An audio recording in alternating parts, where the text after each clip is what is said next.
سفرهای مایی که در به طرف همین جزیره العرب داشتیم هم سفر عبادتی است و هم سفر زیارتی.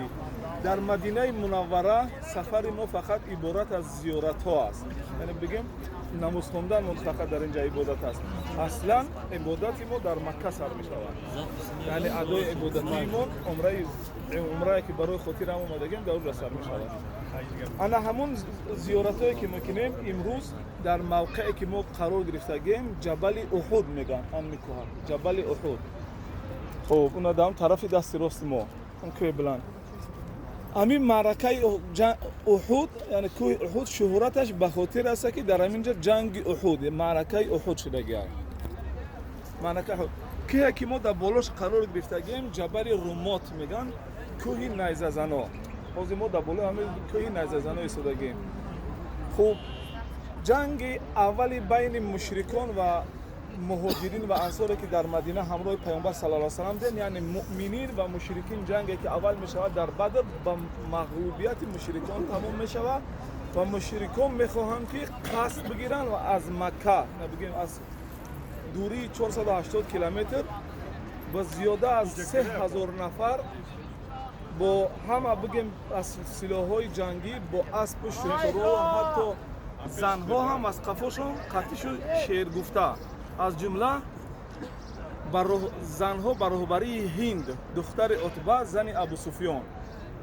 از اون طرف زیاده از 3000 لشکر از مدینه پیامبر صلی الله علیه و سلم از جایی که ما برآمدیم همراه 1000 نفر میبرد. 3 نفر برای خاطر که بینشون که ما در داخل مدینه جنگ کنیم یا که بیرون اطراف مدینه بریم جنگ کنیم، 300 نفرش میگرده که ما باید در داخل مدینه جنگ میکنیم و باقیش 700 نفر میان در مقابل 3000 نفر مسلمان ها ای طرف مشرکا ای طرف. رهبری یا سرلشکری سرقماندانی طرف مشرکان را ابو سفیان میگیره و از طرف مسلمان رهبری لشکر را محمد پیامبر صلی الله علیه و سلم. در طرف راست لشکر مشرکان خالد ابن ولید و در طرف چپ لشکر بگم از جمله بزرگان لشکر دراش خوب کی عمرو ابن عاص.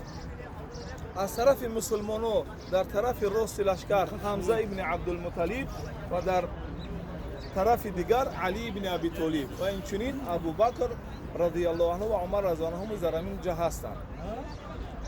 یک صحابی را پیامبر صلی الله علیه و سلم به نام عبدالله ابن جبیر امر میکند که در نیزه را بگیره در بالای همین کوه بروه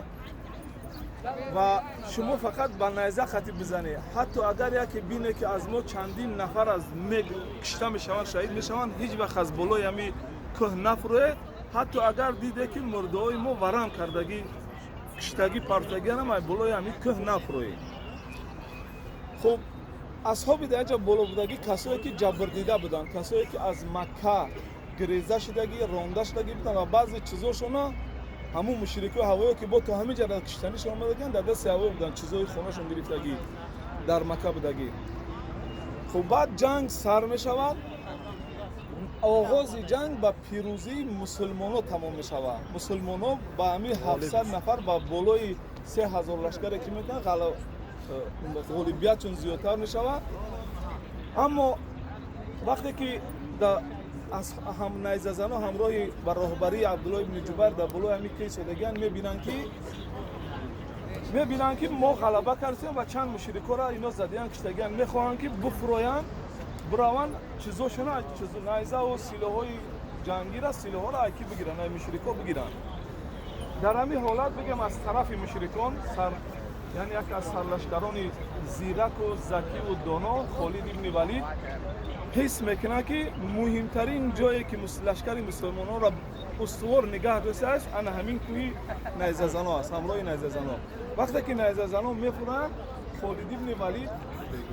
با طرف پشت میآید، همراه بگیم ارمه پشت میآید، ای پشت مسلمانان حمله میکنن، ای طرف ای پشت مسلمانان حمله میکنن و بگیم از زیرکی و دونوگیش استفاده میبره و بر مسلمان ها از طرف قفا حمله میکنه و میتونه که مسلمان ها را مغلوب بتیا و بسیار از مسلمانان را شکست بتیا. از جمله پیامبر صلی الله علیه و سلم اوضاع پهن می شود که محمد پیامبر صلی الله علیه و سلم کشته شد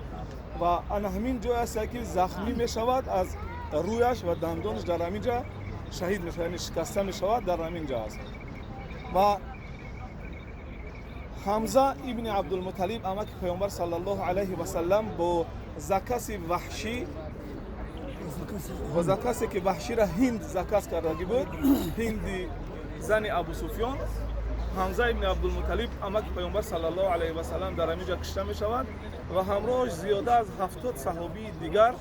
کشته می شوند و بعضی هاش زخمی می گردند. از جمله گفتیم از صحابی مشهور معاذ بن جبل در همینجا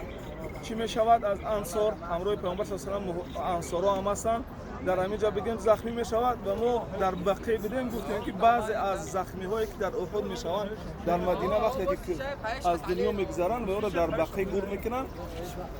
و بالاخره جنگ با پیروزی مشرکا و مغلوبیت مسلمانان و با کشتن 22 سالدات بگیم از طرف مشرکا و زیاده از 70 نفر از طرف مسلمانان شهید می شوند. عبرت و حکمتی که ما از همین که میگیریم در یک چیز است، یعنی فرمان اطاعت نبی صلی الله علیه و سلم، گوش کردن و